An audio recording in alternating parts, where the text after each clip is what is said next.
A road flare rolled across the lane, leaving no burn marks behind. At first I thought it had been kicked loose from somewhere, fallen off a truck, maybe, or knocked from a roadside kit. The road was empty enough for that to make sense. No headlights behind me, none ahead. Just the narrow two-lane cutting through the mountain like a scar, its edges swallowed by forest. But it didn't move like something that had fallen. It rolled from the shoulder on the right, crossed the center line at a measured pace, then slowed, deliberately, and came to a stop exactly in the middle of my lane. I eased off the accelerator. The engine dropped to a low idle, a steady hum that seemed too loud for the emptiness around me. Gravel whispered under the tires as I drifted to a stop a few car lengths away. The headlights pooled over the flare, turning its red glow into something flatter, duller, like it wasn't reflecting light so much as producing a color that didn't belong to illumination. For a moment, nothing moved. The flare burned with a steady, subdued intensity. No sputter, no crackle, just a fixed, unwavering glow. I frowned. There should have been smoke. A road flare always smoked, thick, chemical, biting. But the air beyond the windshield was clear, untouched. Even through the glass, I could tell. The forest behind it remained sharp, not blurred by haze. I shifted into park. The engine idled. The heater pushed out lukewarm air that felt thin against the creeping cold settling in the cabin. My breath didn't fog, but it felt like it should have. The flare twitched. Not a bounce. Not a wobble. A turn. It pivoted slightly on its axis, as if something had nudged it from beneath, then began to roll again, this time toward me. I didn't move. The motion was slow, controlled. It drifted along the asphalt, tracing a subtle arc, not straight but curved, correcting itself as it came. The glow stayed constant. The ground beneath it, my headlights showed it clearly, remained unchanged. No blackening. No melting. No ash. It stopped again. Closer now. Close enough that I could see the casing, the ridged cylinder. The metal should have been hot enough to distort the air above it, but there was no shimmer. No heat ripple. Nothing. Just that red. A faint smell seeped into the car. Sulfur. I hadn't opened the windows. I reached for the door handle anyway. The metal felt colder than it should have, even through my glove. I hesitated, hand resting there, listening. The engine idled. A low, mechanical reassurance. Beyond that, nothing. No wind through the trees. No insects. No distant animal calls. The forest on either side of the road stood in perfect stillness, its edge a jagged black wall. Silence, like something had pressed down on the world and held it there. I cracked the door open. Cold air slipped inside, thin and dry. The sulfur smell sharpened, cutting through the stale warmth of the cabin. It wasn't strong, not overwhelming, just present, persistent, wrong. I stepped out. The gravel at the shoulder crunched too loudly under my boot. The sound seemed to travel outward and vanish abruptly, as if swallowed before it could echo. The flare sat 10 feet away. Its light didn't flicker. I approached slowly, each step measured, the way you move when you don't want to startle something, even though there was nothing there to startle. The road surface looked normal. Cracked in places, patched in others. Pale under the headlights. But around the flare, nothing. No scorch. No residue. No darkening. It lay against the asphalt as if it were resting on glass. I crouched, keeping my distance. The metal casing should have been radiating heat. Even without touching it, I should have felt it, warm air rising, a subtle pressure against the skin. There was nothing. I extended my hand, stopping inches above it. Cold. Not just absence of heat, cold. A faint chill that pressed upward, unnatural, like the flare was pulling warmth in instead of giving it off. I pulled my hand back. The flare rolled. Not away. Not randomly. It shifted just enough to realign itself, pointing down the road ahead of me. Then it stopped. I straightened slowly. The road curved gently to the left about 50 meters ahead, disappearing behind a stand of trees. My headlights didn't reach that far. Beyond the bend, there was only darkness. The flare moved again. A short roll forward. Stop. Another. Stop. Like it was waiting. I glanced back at the car. The headlights framed the scene in stark contrast, white beams cutting into blackness. The interior light was still on, a dim glow through the open door. Familiar. Safe, in a way. The flare rolled again, further this time, then stopped. The sulfur smell thickened, just slightly. I swallowed. This was wrong. All of it. The silence, the cold, the way the light behaved, too steady, too solid. I should have gotten back in the car. Driven around it. Left. Instead, I followed. The flare kept a consistent distance ahead of me. Every time I slowed, it slowed. When I stopped, it stopped. It never spun erratically. Never lost balance. It rolled like it knew exactly where it was going. The bend in the road came closer. As I approached, the forest seemed to press inward. The trees leaned, not visibly, not in a way I could point to, but the space between them felt narrower, tighter, as if the edges of the world were closing in. The headlights didn't reach as far as they should have. The darkness ahead wasn't just absence of light. It felt dense, layered. The flare crossed into that darkness first. For a moment, its glow dimmed, not because it changed, but because something in the dark swallowed part of it. I hesitated at the edge of the bend. The car behind me was still visible, but dimmer now. The interior light flickered once, then steadied. I stepped forward. The road curved left, and didn't end where it should have. The stretch beyond the bend was longer than it had any right to be. I had driven this road before. I knew the layout, the sequence of curves, the distance between markers. This section should have opened up after the turn, a brief straightaway before the next incline. Instead, it extended. The trees on either side stood closer together here, their trunks darker, thicker. The branches above interlocked, forming a canopy that blocked out even the suggestion of sky. The flare rolled steadily down the center. I followed. My footsteps sounded wrong. The rhythm was off, the echo delayed by a fraction of a second, like it had to travel through something before it came back.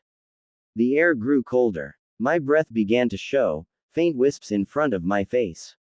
The flare stopped. I stopped. Its glow intensified. Not brighter, but deeper, like the color itself was thickening. Something shifted in the reflection on the road. At first I thought it was just the angle, the way the light hit the asphalt. Then I saw it. In the red glow cast by the flare, the road surface didn't reflect what was there. It reflected something else. A shape. Tall. Standing just behind me. I turned. Nothing. The road behind was empty. My car was barely visible now, a pale suggestion of shape in the distance. No movement. No figure. I looked back at the flare. The reflection still showed it. Closer now. Right behind me. I stepped sideways, heart beginning to thud in my chest. The reflection shifted accordingly, but the shape remained fixed, aligned with me, not the environment. It wasn't standing on the road. It was standing in the reflection of it. A distortion of space, not something occupying it. The flare rolled again. A slow, deliberate movement forward. The reflection moved with it. The shape remained, always just behind me, watching. I backed away. The flare stopped. The silence deepened, pressing in harder, like a physical weight. The sulfur smell was stronger now, sharp enough to sting the back of my throat. I realized then, the smell wasn't coming from the flare. It was coming from the air around me. From the space I occupied. The flare moved again, but this time, it didn't roll forward. It curved. A tight arc. Then another. Drawing a shape on the road. I watched, frozen, as it traced a slow circle around me. Not a perfect one, slightly uneven, adjusting as it went, correcting itself. When it completed the loop, it stopped directly in front of me. The circle was invisible. No mark on the asphalt. No residue. But I could feel it. A boundary. The cold intensified at its edge, a subtle shift in pressure. I took a step forward. The air resisted. Not physically, but something in my body hesitated, like stepping into deep water where you couldn't see the bottom. The flare rolled backward, out of the circle, then stopped, waiting. I didn't move. The reflection on the road shifted again. The shape behind me leaned closer. I could see it more clearly now, not details, not features, but absence. A gap in the way the red light spread, an interruption in the surface of reality. It didn't cast a shadow. It erased one. I stepped out of the circle. The resistance vanished instantly. The flare rolled forward. The shape in the reflection remained where it was, then snapped forward, closing the distance without movement. Now it was right behind me.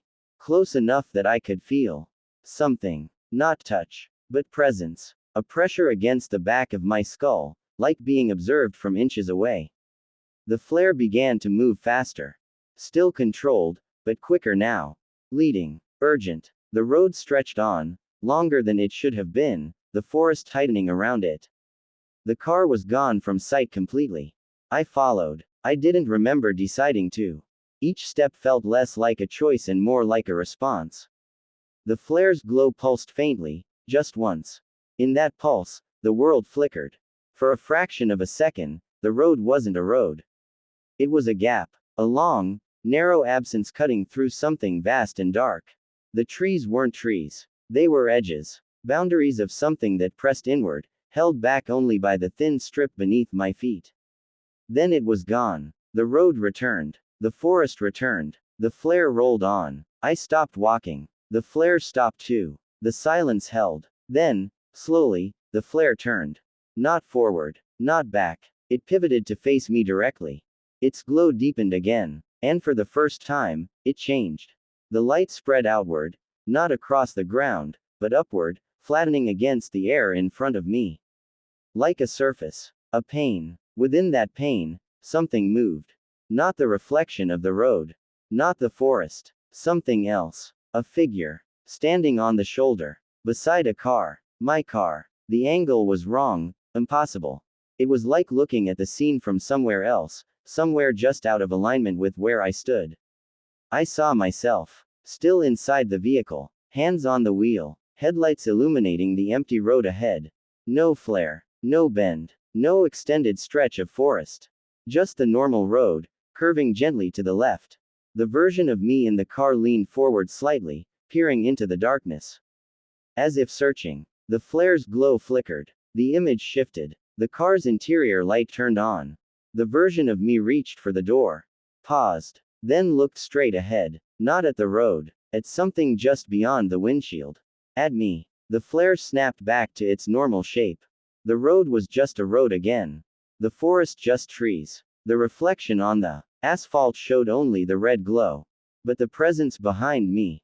It was gone. I turned slowly. Nothing. No pressure. No distortion. Just empty road stretching back into darkness. The sulfur smell faded. The cold lessened. I stood there, breathing hard, trying to steady myself. The flare rolled once more. Not forward. Not away. It rolled back toward the bend. Back toward where I had first seen it. I didn't follow. I watched as it retraced its path, slow and steady, until it disappeared around the curve. The darkness swallowed its glow. I stood there for a long time. Then I turned and walked back. The road shortened. The forest loosened its grip. My car came into view sooner than it should have. The interior light was off. The headlights still on. The engine idling. Exactly as I had left it. I got in, closed the door, and sat there, hands on the wheel. The air inside felt warmer now. Normal. The silence was just silence again, not heavy, not oppressive. I looked at the road ahead.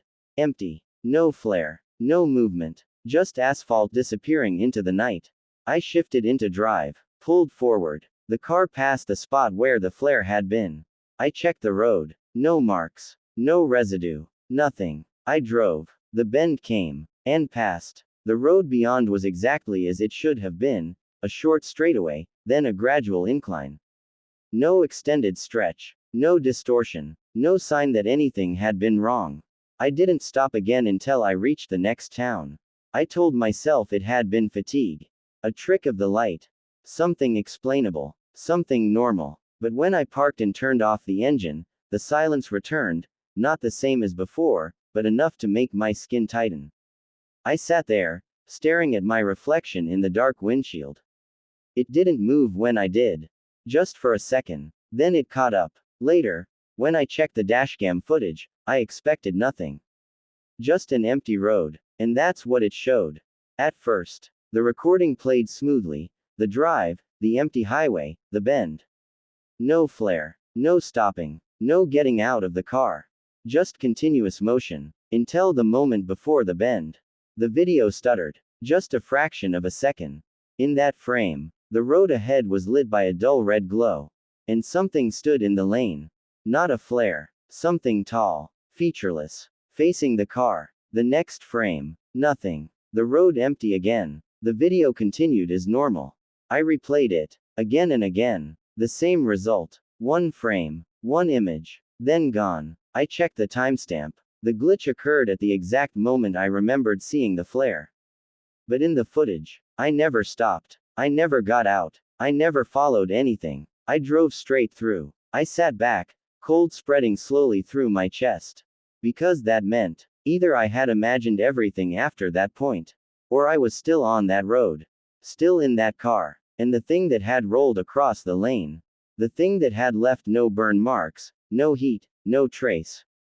Hadn't been leading me somewhere. It had been signaling, not to draw me out, but to mark me, to let something else know exactly which one I was. The next tunnel entrance was perfectly silent, but the exit roared like a storm. I noticed it before I saw it. The road had been climbing steadily for the past hour, a narrow ribbon of asphalt carved into the mountainside. No guardrails for long stretches. Just a drop into darkness where the trees thinned out and the slope fell away. My headlights skimmed over rock walls slick with old moisture, catching the pale gleam of mineral streaks that looked almost organic in the dark. The engine had been a constant companion, low, steady, reassuring. A thin vibration through the steering wheel, the faint hum beneath everything. Then, without warning, it faded. Not stalled. Not cut out. Faded. As if the sound had been pulled away from me, like air drawn out of a room. I tightened my grip on the wheel and glanced down. The tachometer still held steady. The engine was running. I could feel it in the slight tremor of the chassis. But I couldn't hear it.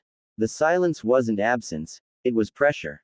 A dense, enclosing quiet that settled into my ears and held there, heavy and unmoving. My breath sounded wrong. Too soft. Too distant, like it belonged to someone sitting behind me. I slowed instinctively. The headlights reached forward, and found the tunnel. Its mouth opened in the rock face ahead, a black oval cut into the mountain. No lights marked its interior. No reflective panels. Just darkness that seemed to absorb what little illumination I offered. A weathered sign stood off to the side, its surface dulled by age. The lettering had long since faded beyond readability. The entrance was close enough now that I should have heard something change, sound bouncing back, the faint echo of the engine shifting as it approached the enclosed space. Nothing came back. The silence deepened. I rolled to a stop a few meters from the entrance. The tires made no sound against the asphalt. I pressed the brake pedal harder, testing. Nothing. No squeal. No grind. I tapped the steering wheel with my fingers. I felt the contact, but heard nothing. My own movements were being swallowed. The air inside the car felt thicker, as if it had weight. My ears tingled, a subtle pressure building behind them. I opened my mouth and spoke. Hello. The word formed. I felt it in my throat, in my chest. But it didn't exist outside me. Not even the faintest whisper. I exhaled sharply, more out of reflex than intent. No sound. The silence was total. I looked back down the road. The forest stretched behind me, dark and still. The space beyond my headlights seemed normal enough, but distant, like it was separated from me by more than just distance. I turned forward again. The tunnel waited. Something about the way the darkness inside it sat, flat, uniform, made it feel less like an absence of light and more like a surface. Like I could reach out and touch it. I don't remember deciding to move. My foot eased off the brake. The car rolled forward. The moment the front bumper crossed the threshold, something shifted. Not in the car. In me. The pressure in my ears intensified, then smoothed out, like descending in an airplane cabin. The headlights pushed into the tunnel, and dimmed. Not flickered. Dimmed. The beams shortened, their edges blurring, as if the light itself was being absorbed faster than it could travel. I kept rolling. Inside, the darkness closed in around the car. The rock walls, if they were there, stayed just beyond visibility. The road ahead remained barely defined, a pale suggestion beneath the failing reach of the headlights. Still no sound. I pressed the accelerator. The engine responded. I could feel the increase in vibration, the forward pull. But it made no noise. Even the tires, there should have been a low, continuous hum on the asphalt. Nothing. I swallowed. The movement felt loud inside my throat, but I heard none of it. My heartbeat was there, rapid, insistent, but silent. It was like existing inside a sealed chamber, cut off from the concept of sound entirely. The tunnel curved slightly to the right. I followed it, relying more on instinct than sight. Then, something reached me. Not from inside. From ahead. A low, distant roar. At first it was so faint I thought I imagined it. A suggestion of sound, like pressure shifting. Then it grew. A continuous, rushing noise. Like wind through a narrow space. Like water forced through a constriction. Like a storm, contained. I slowed again. The roar intensified as I moved forward, even slightly. It didn't echo through the tunnel, it came from a single direction. The exit. It sounded like it was just ahead. But the tunnel stretched on. The roar didn't match the space. It was too large, too open. It belonged to something vast, far beyond the confines of a mountain passage. I kept driving. The sound grew louder. And then, layered beneath it, something else. A voice. Faint. Distorted. Carried within the roar, like something being dragged through it. I leaned forward, straining to hear. The silence around me remained absolute, but the sound ahead was undeniable. The voice resolved, piece by piece. Words, torn apart and reassembled by the distance. Don't. The sound lagged, arriving just a fraction too late, as if it had taken a longer path to reach me. Stop. My hands tightened on the wheel. Keep. The roar surged, swallowing the rest. I froze. That voice. It was mine. Not just similar. Not just familiar. Mine. I had heard it moments ago, in the car, when I spoke. Except, I hadn't heard it then. I had only felt it. The sound I was hearing now was the echo of something that had never existed in the space where it should have. It was coming from ahead. From the exit. Before I had reached it. I pressed the brake. The car slowed. The roar didn't diminish. If anything, it grew sharper. More focused. Like it was reacting. The voice came again. Clearer this time. Don't stop. Exactly as I had said it in my head, not aloud. The inflection. The hesitation. A thought-given sound. My breath caught. The pressure in the car shifted again. Subtle. A slight pull, forward. Not physical, but insistent. I released the brake. The car rolled. The roar deepened, filling more of the space ahead. The headlights dimmed further, shrinking to a narrow cone barely illuminating the road. Something moved at the edge of that light. Not a shape, a disturbance. Like the darkness itself had been disturbed, stirred by something passing through it. I leaned closer to the windshield. The movement came again, just ahead, just beyond clarity. It kept pace with me. Then fell back. Then surged forward again, always within the boundary where light failed. The voice returned, but it wasn't just mine anymore. Other sounds layered beneath it. Fragments. Laughter. Crying. Words in languages I couldn't place. All of them distorted, stretched thin by the roar. All of them coming from the same direction. The exit. I tried to speak again. Hello. Nothing. No sound. But a moment later, the roar carried it back. Hello. My voice, perfectly intact, echoing from ahead. Before I had reached the point where an echo could exist.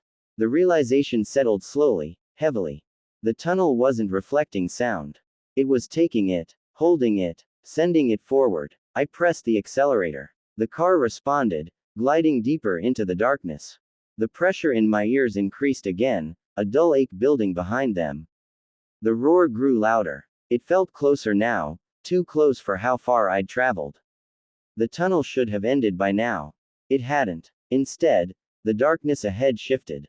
The black oval of the exit became visible. But it wasn't stable. It flickered. Not in light, but in shape. Sometimes wider. Sometimes narrower. Sometimes impossibly tall, stretching beyond the proportions of the tunnel itself.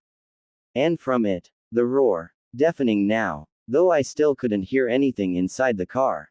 The sound existed only as pressure, as vibration, as something my body recognized even if my ears refused to. The voices within it were clearer. Layered. Overlapping. Hundreds, maybe. All speaking at once. All coming from that opening. And among them, mine. Repeating. Don't stop. Keep going. Don't stop. I realized then. Those weren't commands. They were recordings. Things I had thought. Things I had felt. Projected forward. Waiting. The car moved faster now. I hadn't meant to accelerate. My foot pressed down without conscious intent. The exit loomed. The shape of it stretched and contracted, as if breathing. The darkness around it rippled. The voices crescendoed. And then, a single sound cut through all of it. A scream. Sharp. Immediate. Close. I flinched. It came from the exit. But it wasn't part of the layered noise. It was distinct, present, and unmistakably mine. Not the voice I had just heard echoed. Not the internal command. A raw, uncontrolled scream. The kind you make when something is happening. Not when you're remembering it. My hands went numb on the wheel. The car surged forward. The exit filled the windshield. The roar became everything. The scream repeated. Once. Twice. Each time closer. More immediate. I hit the brakes. The pedal resisted. Not locked. Just unwilling. The car slowed, but not enough. The exit was right there. And in its shifting darkness, something stood. Not outside. Inside it. A vertical absence, darker than the surrounding dark. It didn't have edges. It had interruption. A place where the roar bent around it, where the voices distorted. Where sound seemed to break. As I crossed the threshold, everything stopped. Not gradually. Instantly. The roar vanished. The voices cut off. The pressure released. Sound returned. All at once. The engine roared in my ears, too loud, too sudden. The tires hissed against the asphalt. My breath came in ragged gasps, audible again, real again. I slammed the brakes. The car skidded slightly, then came to a stop just beyond the tunnel. Outside, the night was calm. Still. The forest stretched out on either side, quiet but not unnaturally so. A faint breeze moved through the trees. Insects sheared somewhere in the distance. Normal sound. I sat there, hands shaking, heart pounding in my ears. The tunnel behind me stood silent. Completely silent. No roar. No echo. Just a dark opening in the mountainside. I looked at it for a long time. Waiting. Listening. Nothing came. Eventually, I put the car in gear and drove. The road descended now, winding down the mountain. The trees thinned gradually. Signs of habitation appeared.